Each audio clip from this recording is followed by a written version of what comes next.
A fading millionaire begged a nurse to be his daughter for a week, but just as his wife stepped in with the will, Kate Wagner sat by the hospital window, lost in her own thoughts, enjoying a rare quiet moment away from the busy routine. Out of nowhere, the sharp voice of Nurse Shella Harris broke the silence. Shelley had a knack for making her presence known, often in ways that weren't exactly pleasant. "What are you doing, Kate?" Shelley asked with a tone full of judgment, her hands planted firmly on her hips. Kate, slightly startled, turned to face her but stayed calm. "Just looking outside for a second," she answered, trying to stay composed after Shelley's sudden interrogation. "And why are you doing that during work?" Shelley continued, narrowing her eyes like Kate needed to justify her brief pause. Kate, thrown off for a second, gathered her thoughts. "I've been watching this dog," she started, feeling her confidence return. "It shows up at the hospital entrance every day, just standing there." Shelley's curiosity got the best of her as she walked over to the window, peeking outside. "I don't see a dog," she said, with a smug grin, as though she'd caught Kate in a lie. Shelley had always been tough on Kate, partly because of a quiet jealousy. Kate had a way of connecting with patients and staff that Shelley, despite all her experience, couldn't quite grasp. In just 2 years as an orderly, and only months into her time at this hospital, Kate had already won people over with her warmth and kindness. In contrast, Shelley's presence often left people uneasy. Shaking her head in disbelief, Shelley walked off, her usual methods failing to rattle Kate, who remained unbothered. Kate's calm strength came from her upbringing, especially her relationship with her grandmother. Her grandmother was more than just family. She was Kate's mentor and biggest influence. Raised by her grandmother, Kate knew early on that her parents weren't prepared for parenthood. But instead of feeling a void, she grew closer to her grandmother, building a bond that was full of love and understanding. The compassion Kate showed at work reflected the lessons she learned from her grandmother. When her grandmother grew older, Kate naturally stepped in as her caregiver. That experience not only brought them even closer, but it also shaped Kate's future in ways that defined her career. Meanwhile, Shelley lingered in the hallway, watching Kate from afar before making her way to the nurses' station. It was no secret among the staff that Shelley had a certain friend who helped her navigate their relationships with ease. As Kate continued her work, her mind wandered to the strange dog that kept showing up outside the hospital entrance. After refilling her mop bucket with fresh water, she moved on to clean the hospital's VIP wing, still wondering what the dog's repeated appearances could mean. In the VIP section, Kate cleaned rooms for wealthier patients who had access to perks like private suites with televisions and Wi-Fi. But despite these comforts, Kate believed everyone deserved equal attention and care. Entering one of the rooms, she politely spoke to the occupant. "Excuse me, Mr. Bennett. Is it all right if I clean in here? I'll be quick, so I won't bother you long." Mr. Bennett, looking worn out but still kind, responded with a gentle smile. "Of course, Kate. Go ahead. You're not in the way at all." Thankful for his kindness, Kate got to work. Over the weeks, she had noticed that Mr. Bennett rarely had visitors. One day, she decided to start a conversation with him, and soon realized that beneath his reserved exterior was a man who loved to talk when given the chance. Through their chats, Kate learned about Richard's hidden loneliness, so she made an effort to visit him whenever she could. However, when the head nurse noticed how often Kate stopped by, she asked about Mr. Bennett's background. Kate was surprised to find out that Richard was actually a wealthy businessman who had chosen to stay at this modest hospital, despite being able to afford more extravagant care. After that, the head nurse suggested that Kate reduce her visits and stay focused on her work. Respecting her boss's advice, Kate limited her time in Mr. Bennett's room, keeping their interactions brief and professional, always apologizing for interrupting and making sure to finish her tasks quickly. As she worked, Richard, looking more exhausted than usual, gave her a small smile and asked softly, "Kate, could you tell me what the weather's like today? I haven't been able to get out of bed, and I'm really missing the view outside my window." Kate peeked outside before responding, "It's a little all over the place, Mr. Bennett. It's not exactly sunny, but there's some light shining through." "That's good to hear," Richard said, trying to find some solace. "A bit of sunshine can really brighten up the mood, don't you think?" Kate nodded, continuing her cleaning when the quiet atmosphere was suddenly broken. The door swung open, and in walked a woman with an air of authority, her face showing obvious frustration. It was Victoria, Richard's wife, known for her cutting rebrands and even harsher temper.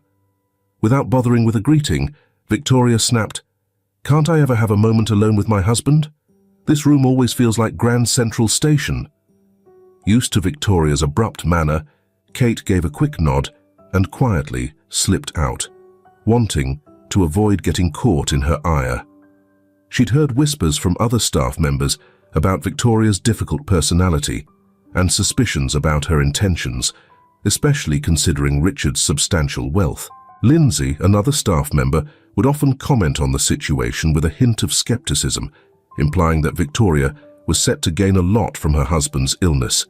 But Kate preferred not to get involved in such talk, choosing instead to focus on her work and stay out of her patient's personal affairs. Still, today's interaction left a bitter feeling in Kate's stomach, reminding her of the often complicated relationships surrounding her wealthy clients. Despite that, she remained dedicated to her role, keeping the hospital clean and caring for the patients, creating a place of healing amidst the personal dramas that played out behind closed doors. Kate decided to step aside, leaving her cleaning supplies in the hallway, and give the couple their privacy. However, she couldn't help but overhear bits of the conversation between Richard and Victoria as the door was left slightly ajar. Feeling uncomfortable listening to such a personal exchange, she waited nearby for a chance to finish her work. Victoria's voice dominated the conversation, insisting on her point. "Richard, why don't you want Brad at the meeting? He's just as much your son as anyone else," she pressed. Richard's reply, though tired, was steady. "Victoria, calling Brad my son doesn't make what he did disappear. I've tried steering him in the right direction ever since he was a teen, but it feels like it's been pointless. Just last week, he totaled another car, and before that, he got himself mixed up with the casino. Is this the kind of behavior you'd expect from someone who's supposed to be a respectable clerk, even if adopted?" Richard's direct criticism momentarily caught Victoria off guard, but she quickly regained her composure. "Come on, Richard. Let's not be too harsh. I'll talk to Brad. I'm confident he'll get his act together after this." Richard's doubt was unmistakable, even from behind the closed door. "Turn around. The only changes I've noticed in Brad have been for the worse. Now I dread every call, expecting it to be either the police, the hospital, or another bill for damages he's caused." His voice carried a mixture of frustration and exhaustion. Despite Richard's firm stance, Victoria wasn't swayed. She kept defending her son, attempting to soften Richard's view of Brad's troubling actions. Meanwhile, Kate, looking for a little break, started chatting with Joe, the janitor outside. "Morning, Joe. Have you seen a big light-colored dog hanging around lately?" Joe gave Kate a curious look before responding. "Morning, Kate. What's got you so interested in a dog all of a sudden?" Kate's face lit up, relieved to have her suspicions confirmed. "So, he's real? I thought I was imagining things," she said excitedly. Joe laughed. "You've got quite the imagination, Kate. Yeah, there's a dog. Goes by Max. His owner's a bit of a loner. Kind of reminds me of Max. They say dogs bring comfort to the lonely." Kate's curiosity grew. What happened to Max's owner? Is he okay? The janitor's expression turned somber. "It's a sad story. The old man's in the ICU. One evening right after leaving the store, a car struck him. They say Max knew something was wrong, broke out to find him, and stayed beside him until help arrived. Now Max waits outside, looking up at the hospital windows. I've been letting him stay in my shed. It's the least I can do. Kate's heart went out to the dog and his owner, and she admired Joe's kindness. "That's really compassionate of you, Joe," she said, her voice filled with genuine respect. Later, Kate drew closer to the shed out of curiosity. She barely caught a glimpse of a shiny black nose through a small opening. "Hello there, Max. You're quite the handsome fellow, aren't you? And those eyes, they're so expressive. Almost human," she cooed softly. At the sound of her voice, Max cautiously stepped out, nudging Kate's hand with his nose in a gentle greeting. "You're a loyal dog, Max. You've always been there for your owner. Don't worry. We've got some of the best doctors around. They'll have your owner back on their feet in no time," Kate assured, her voice gentle and full of optimism. As she finished petting Max, Kate spotted Victoria walking confidently out of the clinic. Victoria's flashy car stood out in the parking lot, a sharp contrast to Kate's more modest lifestyle. Time to get back to work, Kate thought, waving to Joe as he passed by. "Take care, Joe. And don't worry, Max. I'll swing by later. I've got some of my grandma's pies for lunch, and I'll make sure you get a little treat," she promised, causing Max to wag his tail in response. Richard's friendly smile welcomed Kate back inside, where she entered his room. "Kate, glad to see you back. Sorry about earlier. I didn't mean to drag you into our family mess," Richard apologized. "It's no problem, Mr. Bennett. Family conversations matter." "I completely get it," Kate responded, resuming her cleaning. Richard watched her for a bit, deep in thought, and Kate could feel his gaze, making her concentrate even harder on her work. It seemed like Richard was mulling something over, debating whether to say it. After a pause, he spoke up cautiously. "Kate, when are you planning to take a break? Got any vacation coming up?" Richard asked. The question caused Kate to pause and look uncertain. "I'm thinking about taking some time off in December, so it's still a while away." "Why do you ask, Mr. Bennett?" she replied, curiosity creeping into her voice. Richard had a brief coughing spell, but after recovering, looked at Kate with seriousness she wasn't expecting. "I need a favor, Kate. I'm realizing I don't have many people I can really count on," he confessed. Kate was caught off guard, unsure how someone in her position could help someone like Richard. He let out a heavy sigh before making a surprising request. "I'd like you to pretend to be my daughter for a little while. It would just be temporary, and of course, I'd make sure you're well compensated," Richard explained, leaving Kate stunned. In shock, Kate dropped her mop, the noise echoing through the room. "Pretend to be your daughter? Mr. Bennett, are you serious?" she asked, her voice filled with confusion and disbelief. Richard's face was serious, his voice both apologetic and pressing. "I know this might sound strange, Kate, but I'm not kidding. My new business associates put a lot of emphasis on family connections.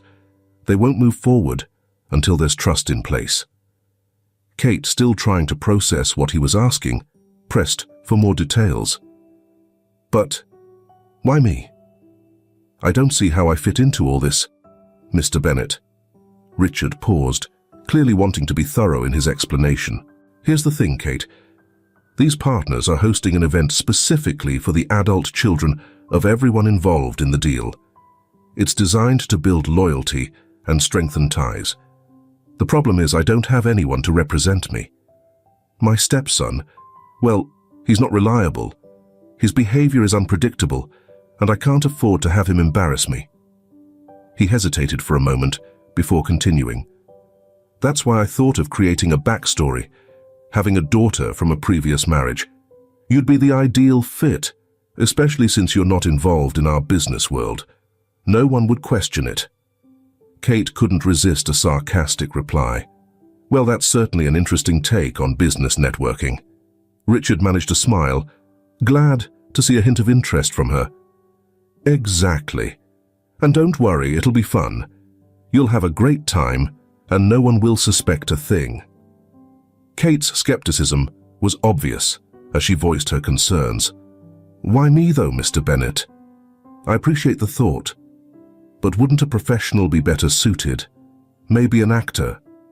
Richard seemed momentarily caught off guard by her bluntness, pausing to gather his thoughts. I did consider that, Kate, but actors, they bring a certain vibe. It's their job to fake it, and that can seem insincere. I'm looking for a sincere person who hasn't let wealth influence them. That's why I thought of you. Plus, I have a major surgery coming up, and there's no telling how it will go. His tone shifted to one more urgent one as he finished. Take some time to think about it. I'll speak with your bosses to make sure you don't lose out on any work. Richard's sincerity couldn't help but make Kate feel a little touched.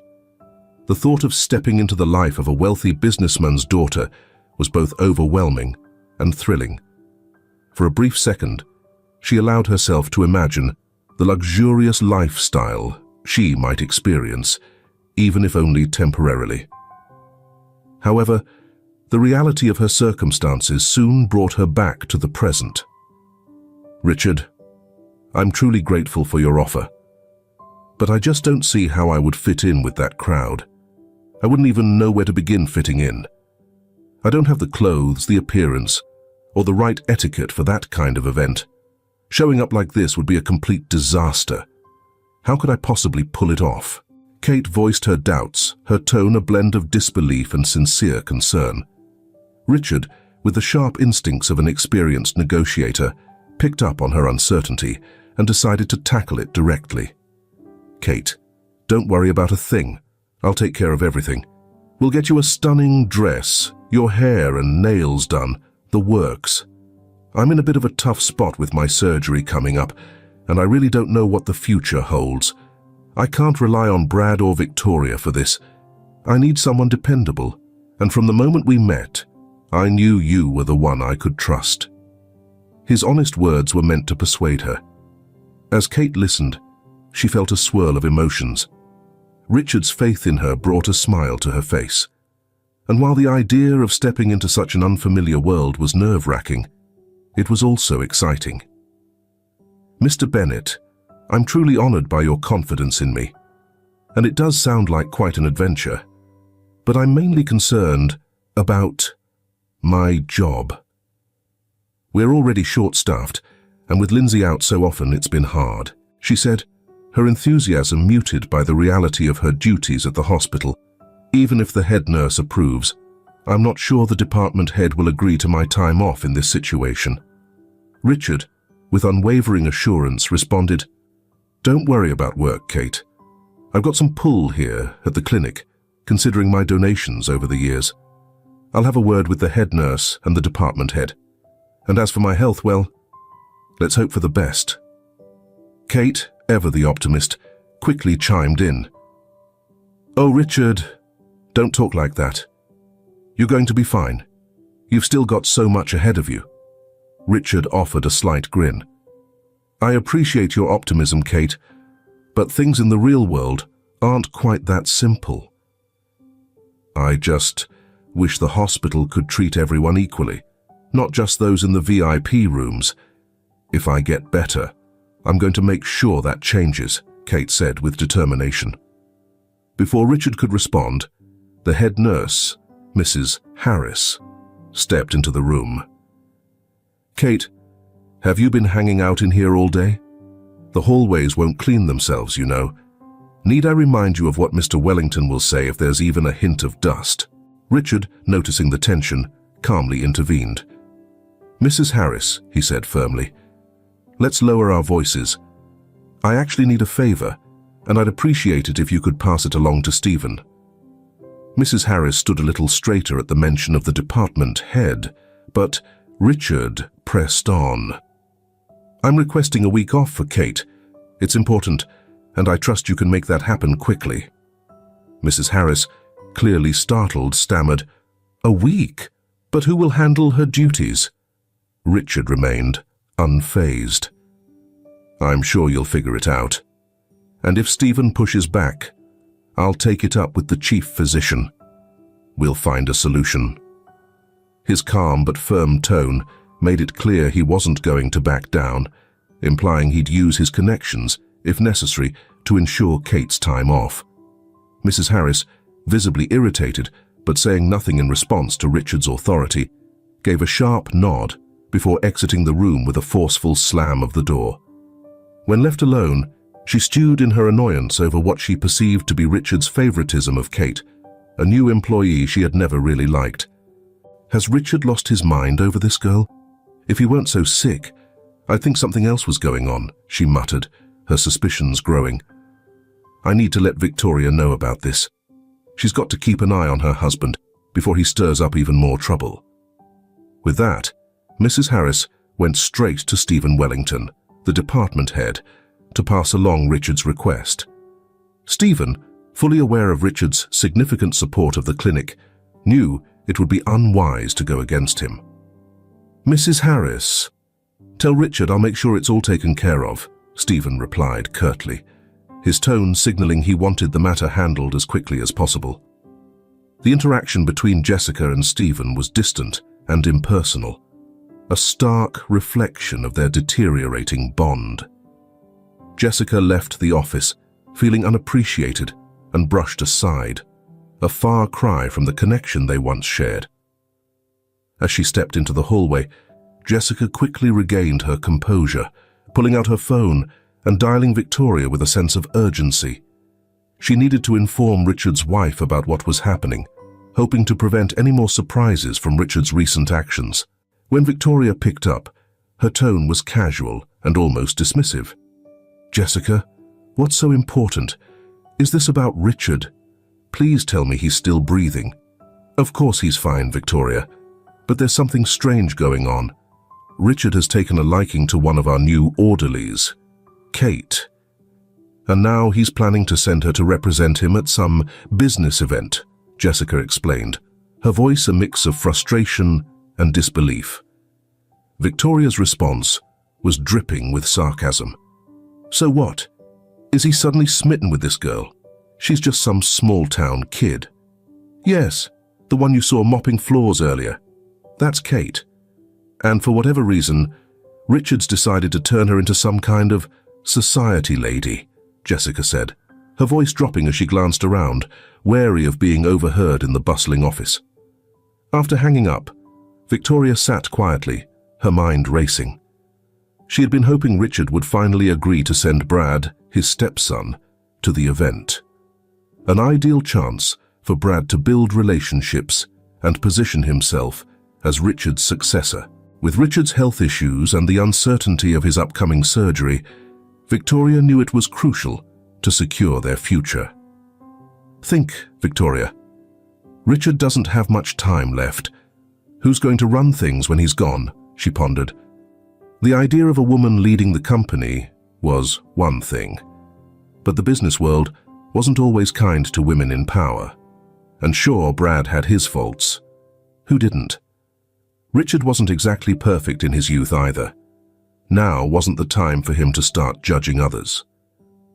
Victoria's thoughts were abruptly interrupted by her son, Brad, casually asking for money.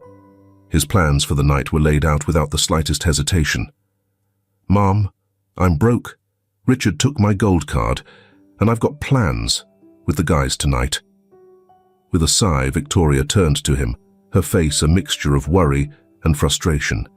"Brad, here's the cash, but seriously, can't you dial back on the partying?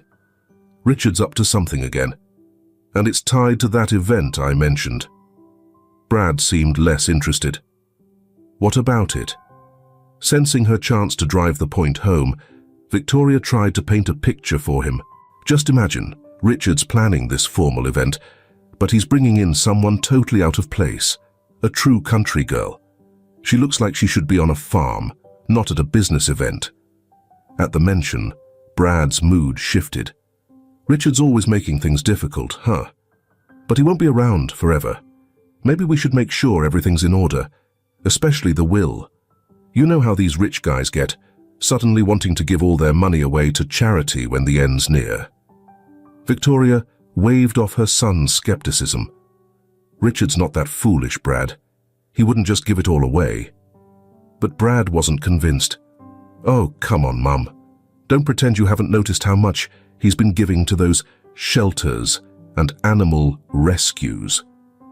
Brad's words hit Victoria hard. Without hesitation, she grabbed her purse and pulled out a worn notebook, flipping to find David Matthews' number. After a brief call explaining the urgency, she asked the lawyer to come over as soon as possible to discuss the will. Mr. Matthews seemed surprised by Victoria's sudden concern, wondering why the situation was so pressing. With a serious tone, Victoria explained Richard's health problems and the risky surgery ahead.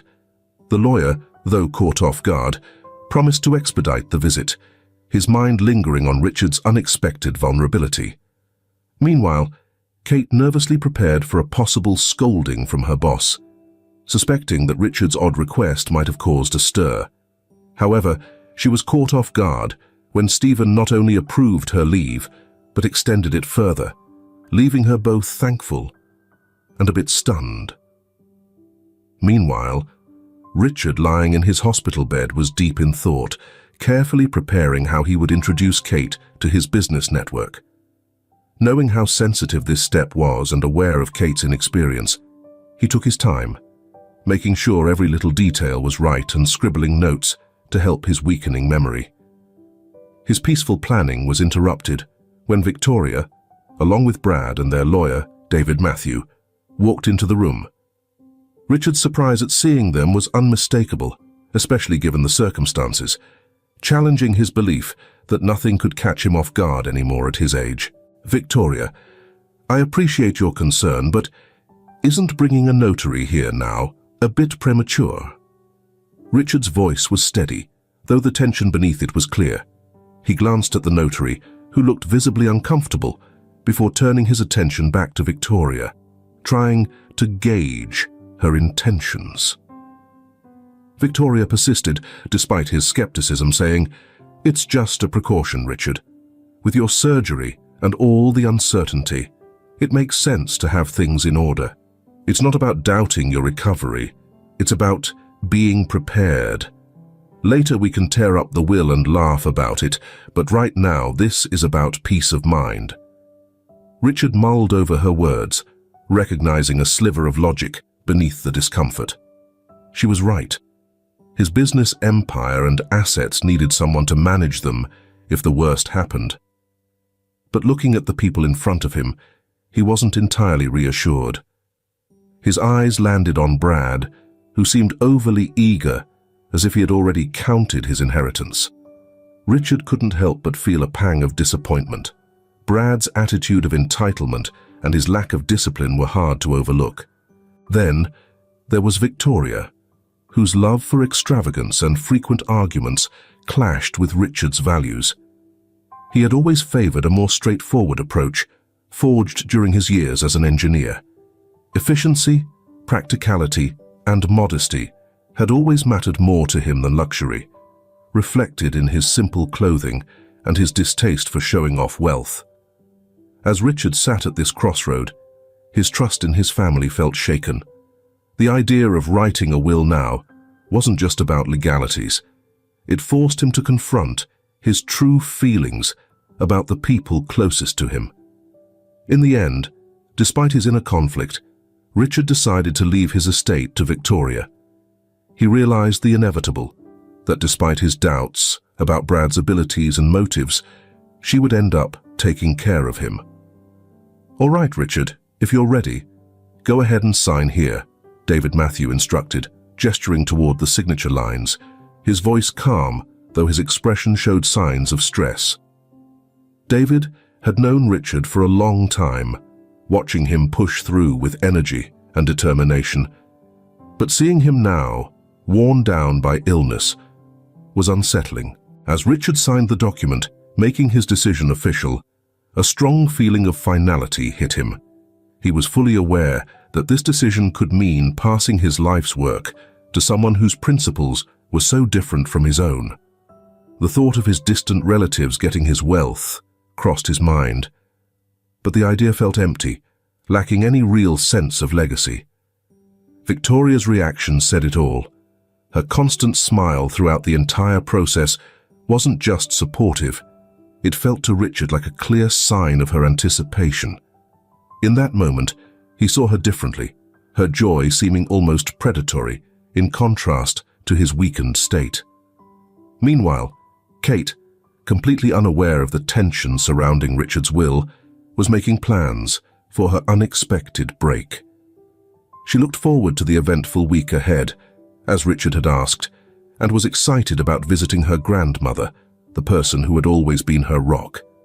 The idea of bringing Max, the loyal dog she adored, to her grandmother's house filled her with warmth. Kate's simple, heartfelt plans were a stark contrast to the complicated and often cold schemes that Richard was dealing with. The rest of the shift flew by, and before Kate headed out for the day, she kept her promise to visit Richard. Even under the influence of his medication, Richard was awake and eager to know how things went. "So, did everything work out?" he asked. "Yes, Richard. Everything went great. Can you believe it? I got a whole month off," Kate answered excitedly. Richard nodded in approval. "I knew you could pull it off." "Here, take this," he said, handing her a notebook. "I've written down what you need to say for the event. There's also contact info for someone who can help you settle in and get the right clothes." Kate was overwhelmed with gratitude. "Thank you so much, Richard. Without your help, I wouldn't have even dared to dream of such a chance," she said sincerely. Richard's smile was genuine, growing fonder of Kate with each conversation. If things had been different, he might have pursued something more with her. Her compassion and quiet strength were unmistakable, creating a warmth that touched him deeply. Feeling a sense of peace, Richard began to feel tired. As Kate left the clinic, Joe, the old janitor, approached her, his face heavy with concern. "Kate, I need to talk to you," he started, his voice thick with emotion. "Max's owner passed away today." "Poor guy," Kate replied, sadness in her voice. "Did Max sense something was wrong?" "He did. He started shaking and then let out this heartbreaking howl. I had to put him in the storage room to keep the head doctor from noticing, but that's no place for him. He'll just fade away in there. Do you think you could take him in, even for a little while? At least you have a home," Joe added with hope. "Max is smart and won't be any trouble. He's house-trained and all." Kate looked down at the dog, sitting despondently at Joe's feet. "But what if he doesn't want to come with me? I don't want to force him." "I think he'll come," Joe said, pleading softly. "He likes you. I could see it right away. Just be kind to him. Scratch his ears a lot. Animals need comfort, just like people." Encouraged, Kate crouched down and held out her hand. "Come on, boy. Come with me." Max hesitated before slowly standing and cautiously moving toward her, sniffing her hand. Kate smiled and said, "Oh, I almost forgot. I promised you Grandma's pies. I have one with cabbage and potatoes here, and we can share it if you want." Max sniffed but didn't eat, clearly still grieving. Joe nodded, watching the interaction. "He trusts you. Please, Kate, take him." After a moment's thought, Kate gently patted Max's back and led him toward the exit. The dog quietly walked by her side, as if they'd known each other forever. But when Loretta, Kate's grandmother, saw her standing on the porch with the big dog, she shrank back, startled. "Oh, honey, who's this little guy you brought home?" "Don't worry, Grandma. This is Max. He's an incredible dog. A car hit his owner a few days ago. And today, well, he passed away, and the poor dog was howling outside the clinic. I couldn't just leave him there. He's so loyal." "I thought things like this only happened in movies," her grandmother, Monica, responded with a warm chuckle. "Well, if that's the case, we'll figure it out. It's not like we're down to our last meal. We'll make it work." Just as Joe had suspected, Max quickly adjusted to life at Kate's house. He found his favorite spot by the front door and quietly made himself at home. The first day, though, he refused to eat and spent the evening softly whining, occasionally scratching at the door. But by the time night fell, Max had settled and drifted into a restless sleep. The next morning, Kate woke up earlier than usual and began reviewing the backstory that Richard had quickly sketched out for her.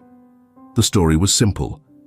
Kate had grown up in a small town with her mom and grandma. After finishing school, she set out to find her estranged father and tell him about her. The narrative Richard had laid out seemed reasonable and hard to dispute. After all, in today's world, discovering long-lost heirs wasn't exactly rare. After mulling it over, Kate picked up the phone and dialed the number Richard had given her. A few moments later, she was speaking with a woman named Alice. Alice had been working as a secretary at Richard's company for years, and she was known for her loyalty and her sharp eye for style and manners. Meanwhile, Victoria was briefing Brad on the next steps. "Son, keep an eye on Alice, your dad's secretary. He'll probably rope her into helping that girl. I'm pretty sure they're going to stop by that fancy salon. Here's the address. Head over there and let the ladies know to give her special treatment. Make sure they know it's from me. They've been living off my kindness for a long time, so they'll do what I ask. They'll fix her up with a hairstyle so bad she'll be unrecognizable from a mile away." Brad's eyes glinted with wicked delight. He loved his mother's plan, especially after hearing about his stepfather's intentions. "You just wait, Richard. You'll regret this." "Oh, how you'll regret this," Brad quietly muttered under his breath. He had always felt a deep-seated resentment toward his stepfather, seeing Richard as nothing more than a lowly engineer and blaming him for all the misfortunes in his life.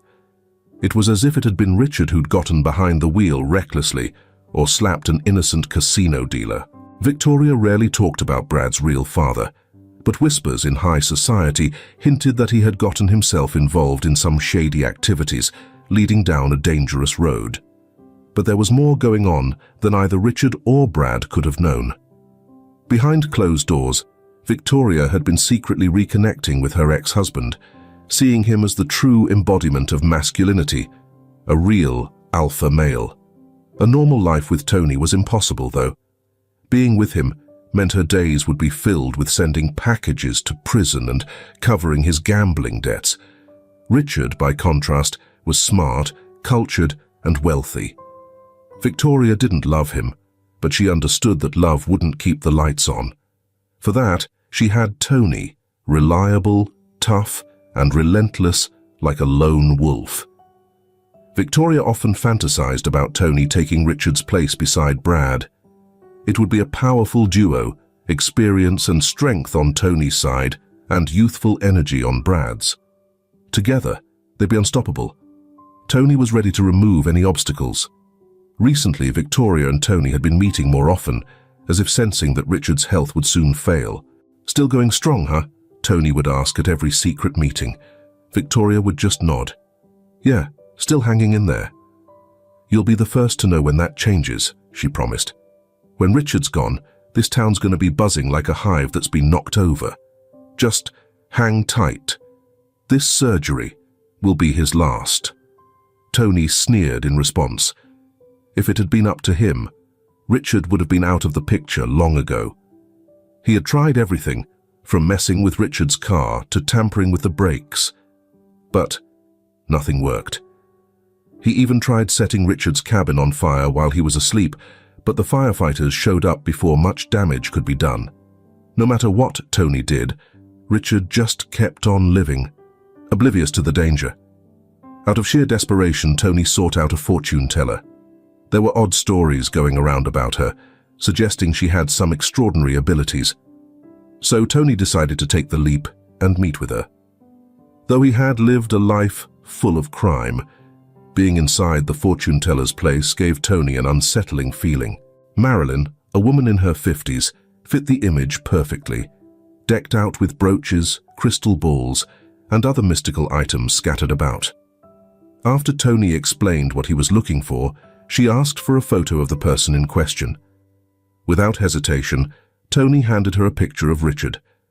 As Marilyn stared at the photograph, her face grew more and more serious. Her fingers gripped the edges of the photo so hard they bent it slightly. "Are you okay? Are you having some kind of episode?" Tony asked, genuinely concerned. But Marilyn only shook her head, saying she needed more time. "Will it actually work? I'm not paying you up front," Tony said, his doubt clear. The fortune teller nodded, but Tony bolted from the place, his body slick with cold sweat. Of course, Tony had no intention of paying her. What did she think? That I'd actually pay her for that? Tony thought smugly, convinced Richard was now done for, thanks to the ritual. Meanwhile, Victoria and Tony, still lovers, waited anxiously for the businessman's demise, while Kate carried out Tony's instructions with Alice's careful help. As Kate tried on one dress after another, Alice smiled warmly at her. Kate looked fantastic in pretty much anything she put on, her slim frame making every outfit seem perfect. "Now all you need is a pumpkin and a coachman," Kate joked, admiring herself in the mirror. "Don't worry, your carriage and coachman will come," Alice replied with a grin. Everything was fine until Kate showed up for her beauty appointment, and that's when things went downhill. First, they painted her nails an awful swampy green color. She was about to complain, but the stylist convinced her it was trendy.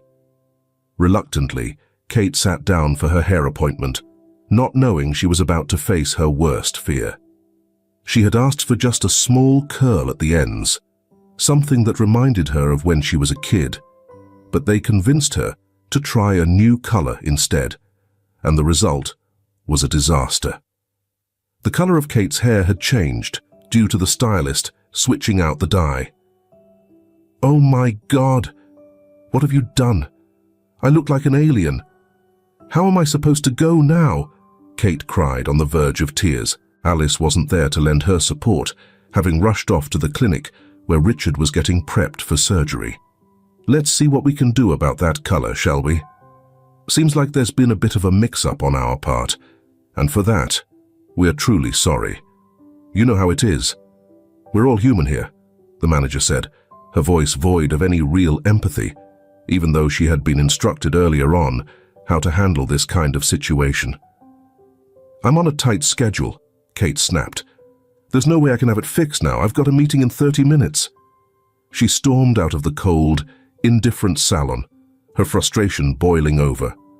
Stepping outside, the odd color of her hair became even more glaring in the daylight, catching the attention of onlookers. Resigned to her fate, she quickly hailed a cab, knowing she was running out of time. Across town, Brad could hardly contain his excitement as he recounted the scene to his mother over the phone. "You should have seen it, Mum. It was priceless." Victoria's voice was playful as she responded, "That's my boy, and a big shout out to our little helpers at the salon. Don't let me forget to send them something nice as a thank you." She paused, then added, "But remember, we're not done yet. We need to keep the pressure on, just like Richard wanted." Their plotting was briefly interrupted when Victoria received a call from Stephen Wellington, who informed her that Richard would soon be undergoing surgery. The message was clear. The inheritance they'd been waiting for was almost within their reach. Meanwhile, Tony, after hearing the latest update from his ex-wife, couldn't help but feel excited himself. The idea of no longer having to sneak around to see Victoria was thrilling. As Kate's taxi finally approached the massive estate, the drive had taken longer than expected, but she was momentarily distracted by the beauty surrounding her. The grand property, bordered by the river and nestled among thick green woods, was absolutely stunning. "Wow, isn't that something?" she whispered, momentarily forgetting her earlier frustrations. "You got that right," the taxi driver chimed in. "I've heard it's quite the spot for the wealthy. Dual swimming pools, tennis courts, even a bar and dance floor. Quite the scene, right? Kate couldn't help but give a slight nod, feeling her spirits lift a bit at the sight of her destination's grandeur.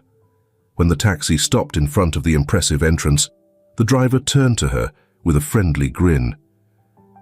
"Here we are, miss. If you need a ride later, just give me a call. I'll make sure to be back here in no time." Kate gave a quick nod, handing over the fare while her mind was elsewhere. As she stepped out, her attention was immediately drawn to the large gates opening up, revealing the massive estate beyond, a true playground for the wealthy. No sooner had she walked in than she found herself near a group of young guests, their gazes quickly landing on her unique hairstyle. Instead of the judgment she had expected, their reactions caught her off guard. Incredible style, such a bold move stepping away from the usual. We love it. Their warm tone helped ease Kate's initial nervousness, and her cheeks flushed slightly from a mix of embarrassment and unexpected pride. The genuine admiration for her daring choice was a refreshing surprise. "Thanks," Kate said, her voice carrying a new sense of confidence as she let herself get swept up in the vibrant atmosphere. She experienced a sudden sense of belonging among peers who didn't appear to be interested in the wealth around them. The night unfolded with joy, dancing, mingling, and enjoying the riverside festivities. Yet beneath all the excitement, something unexpected was brewing. Brad, fueled by a mix of too much alcohol and a misguided sense of self-importance, was making his way to the estate with plans that would disrupt the night's harmony. His entrance was nothing short of theatrical as he grabbed the microphone on stage, demanding everyone's attention with a sense of scandal in the air. "Ladies and gentlemen, if I could have a moment, please. What you're about to hear will definitely interest you. Among us tonight is someone who's been pulling the wool over our eyes, a liar, a deceiver." With a dramatic pause and an accusing finger, he pointed directly at Kate, shattering her newfound happiness. Her face went pale as his accusations rang out, his voice dripping with confidence. He painted a picture of her as a con artist, preying on the wealthy elite. The words sent waves of doubt through the crowd, shifting their admiration into suspicion and disgust.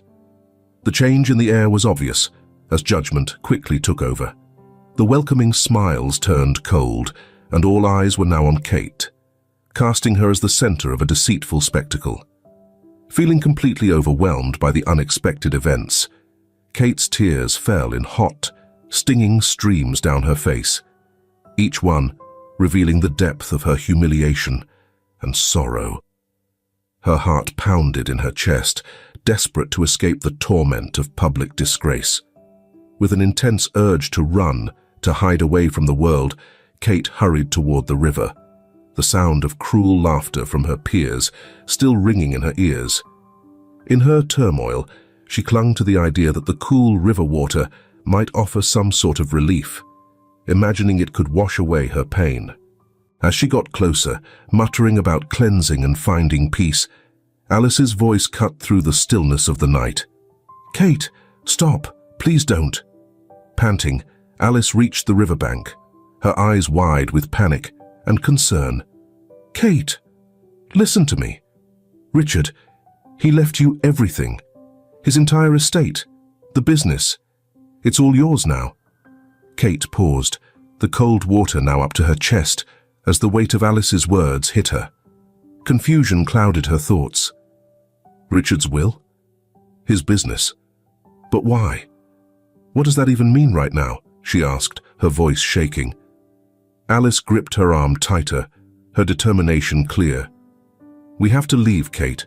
There's so much you don't know. But I swear, we'll figure this out together." At that moment, with the chaos swirling around her and the river's icy embrace pulling her in, Kate faced a decision: pull back from the edge or confront the confusing new reality her life had become. Alice's words spilled out urgently. Victoria and her crew, They wouldn't have stopped, even if he survived the surgery. All of it was for a cursed inheritance. Kate's mind raced as she tried to process Alice's sudden revelations. The mocking laughter from the party still echoed in her ears, a sharp reminder of her sudden downfall. Her heart beat faster, the puzzle pieces slowly coming together as Alice went on, especially after the news of Richard's surgery success had reached them. The story took a surprising turn with the introduction of Marilyn, a fortune teller. Her connection to Richard stemmed from a chance meeting on a talk show a decade ago. The show had featured a heated debate between skeptics, scientists, engineers, and believers in the supernatural, with Marilyn among the latter. The arguments had been fierce, with the scientific community picking apart the believers' claims, one by one. Things escalated during a particularly nasty exchange between Marilyn and one of the scientists, leading to personal jabs. It was Richard's unexpected intervention that left a lasting impact on Marilyn. Standing up for respectful conversation, he chose not to engage in a debate that belittled participants for their personal beliefs. Marilyn couldn't quite remember the details of their disagreement, but Richard's calm and considerate approach throughout the discussion left a lasting impression. Unlike many others, he didn't dismiss her views outright, something she rarely encountered. Richard's commitment to mutual respect, even during an intense debate, earned him Marilyn's admiration and eventually sparked a friendship. Though their paths diverged when Marilyn moved abroad, causing them to lose touch, the memory of Richard's kindness and integrity stayed with her. This set the stage for an unexpected reunion years later, when Tony approached Marilyn with a photograph of Richard. Tony was met with a firm refusal when he asked her to cast a curse. Marilyn's principles were based on kindness and positivity, not harm. Her influence was meant to offer comfort and insight, not cause damage.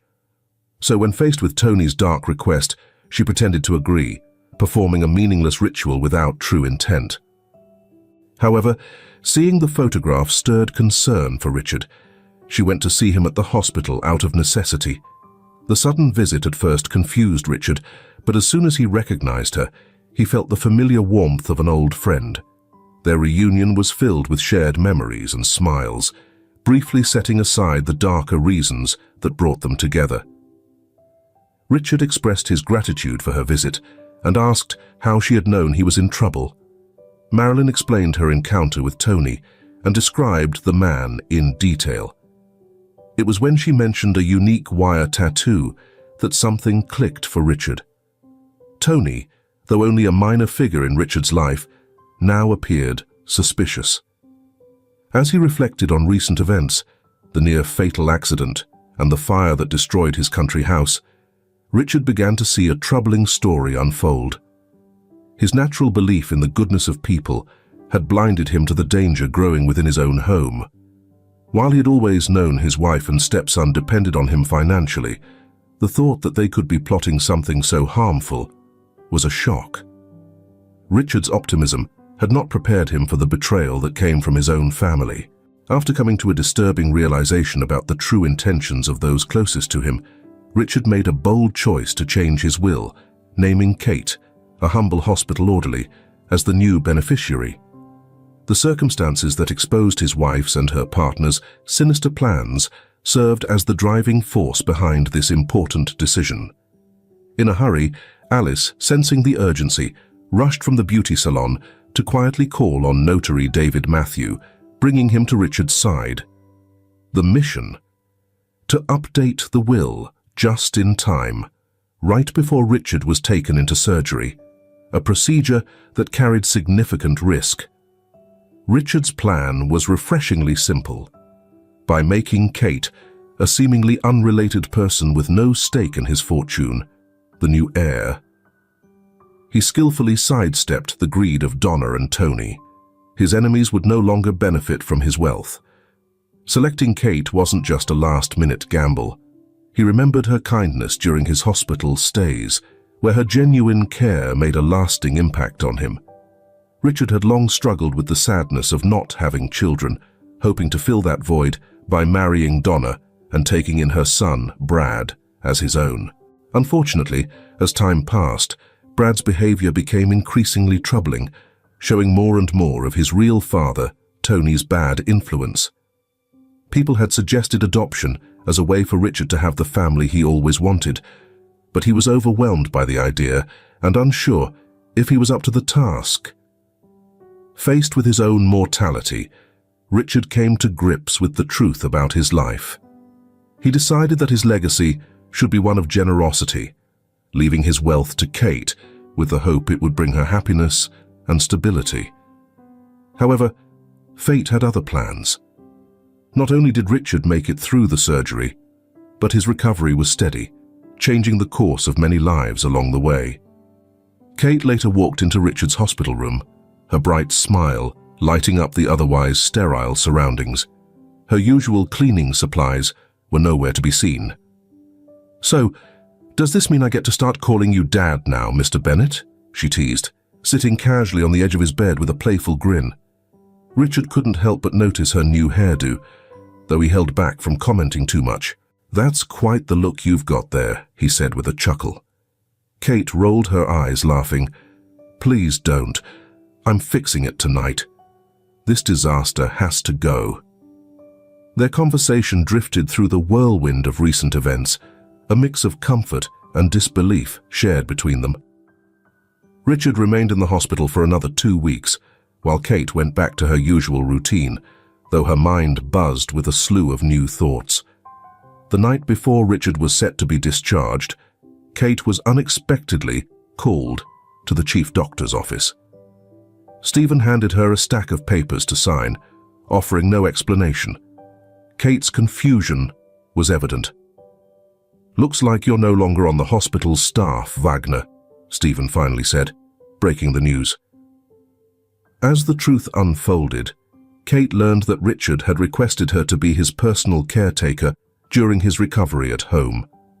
The contract laid out her duties and pay, leaving her momentarily speechless. While Richard was on the mend, he also began divorce proceedings and decided not to support his stepson Brad after another drunk driving incident. The police investigation into the accident revealed something disturbing: blood on the car's bumper that matched DNA from a recent hit-and-run victim. The identity of the victim came as a shock. It turned out to be the owner of Max, the dog Kate had rescued. This strange coincidence left Kate deep in thought, amazed by the unexpected twists in life, as if some invisible force was guiding everything. During her visits to Richard's home, it became clear her role as a caretaker was not really necessary. Richard was recovering well, needing very little physical help. It soon dawned on both of them that Richard's decision to hire her had more to do with wanting companionship than needing care.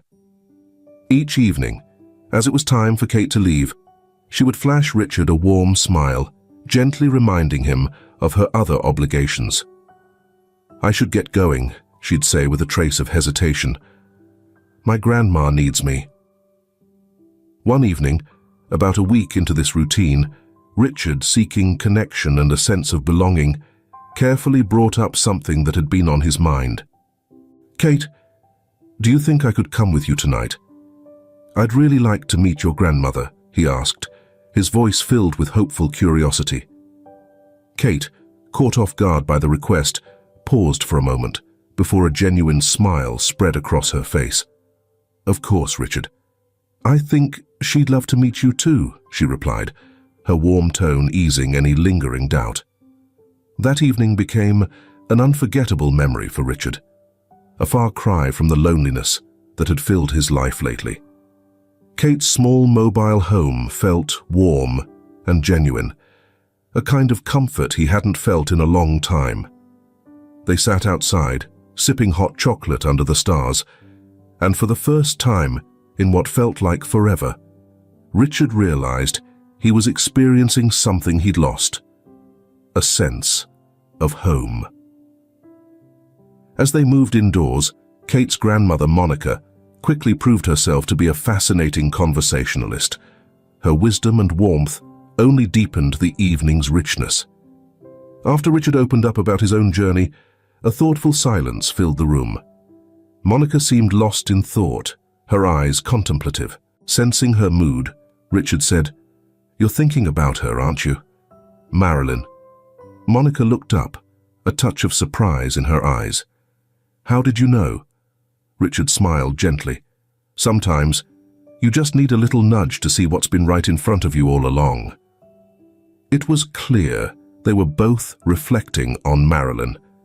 Their unexpected reunion on the talk show, her crucial role in revealing the betrayal Richard faced, and the undeniable connection that had rekindled between them at the clinic.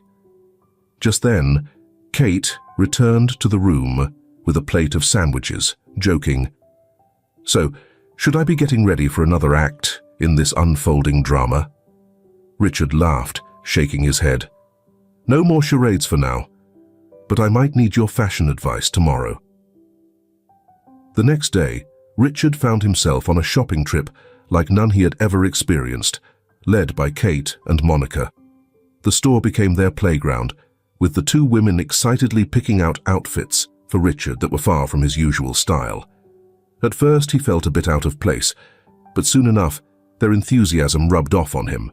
Their jokes and light-hearted banter made the whole experience fun. By the end of the day, as he looked at himself in the mirror, dressed in something new and stylish, he couldn't deny that the time spent with these rebraidable women had been more than worth it. When Richard invited Marilyn for dinner, it was framed as a long overdue thank you, though the real emotions behind it ran much deeper. The evening was cozy and intimate, with candlelight setting a soft, warm glow as they reminisced about old times. As the night went on, Richard, feeling playful, asked, "Marilyn, do you think you could read my future like you used to?" Amused, Marilyn took his hand, pretending to study it seriously. "I see someone standing alone on a beach, lost in thought, carrying the weight of his loneliness," she said softly. Her words tugged at Richard's heart, but then she added, "But then suddenly, a burst of joy interrupts him. Someone playfully tackles him, and they fall into the sand, laughing together, brighter than the sun." Their shared laughter filled the room, bridging the gap between teasing and heartfelt connection. Drawn by something unspoken, they leaned in and kissed, sealing their newfound hope and rekindling spirits. From that moment, Richard and Marilyn began a new journey together, their bond deepening with every passing day. Although many years had gone by, their love story was only just beginning. Their wedding, held in Richard's garden, was simple but full of meaning. With close friends and the sound of rustling leaves surrounding them, Richard stood up to make a special announcement. The crowd quieted in anticipation as Richard, his voice full of emotion, spoke of his lifelong dream of having a family. Looking directly at Kate, he asked with heartfelt sincerity, "Kate, would you honor us by becoming part of our family as our daughter?" The moment hung in the air until Kate's joyful yes completed the circle of their new family. In the weeks that followed, Kate and Monica moved in with Richard and Marilyn, and their lives blended together into a daily rhythm of shared meals, laughter, and the ups and downs that come with family. They built a home filled with love and acceptance, showing that sometimes the families we choose are the ones that matter most.